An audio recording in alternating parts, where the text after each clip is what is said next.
Ces milliers de petites perles acidulées sont autant de douceur que l'on savoure depuis l'enfance. Les 400 employés de l'usine sont les premiers consommateurs de leur délicieuse production et, le croirez-vous, ils ne s'en lassent pas.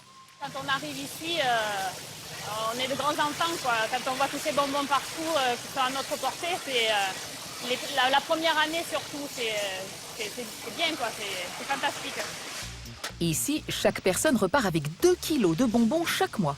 Et ce n'est pas fini. Gilbert Beck, l'inventeur des fameuses billes qui collent aux dents, va encore plus loin. Les employés sont vivement encouragés à picorer pendant les heures de travail. C'est même conseillé. Ça permet d'avoir des contrôles qualitatifs réguliers et fréquents.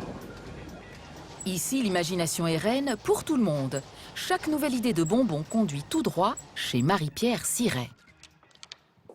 Bonjour et bienvenue dans mon bureau. Un bureau hors norme, des centaines de boîtes et de sachets multicolores. Depuis 12 ans, Marie-Pierre est goûteuse de bonbons, un super métier.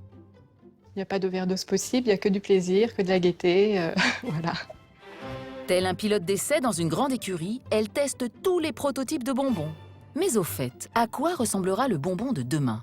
Alors je ne peux pas vous montrer grand-chose ni vous dire de quoi il s'agit parce que c'est quand même, on est dans le secret ici.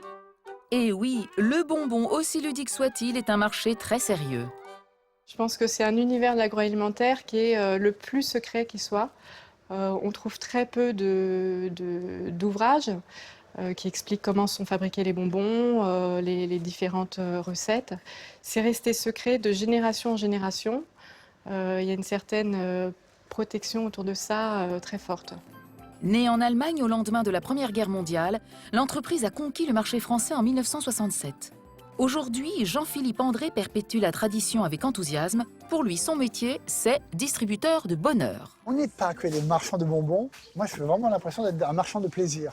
Et j'ai l'impression que, notamment par les temps qui courent, où quand même il y a beaucoup de gens qui ont des problèmes, le fait qu'on puisse donner un très bon produit, pas cher, eh ben, je ne veux pas dire qu'on a une fonction sociale, on n'ira pas jusque-là, mais on ne fait sans doute pas un métier comme les autres. Allez, ok, les bonbons, c'est pas bon pour les dents, mais c'est tellement bon pour le moral.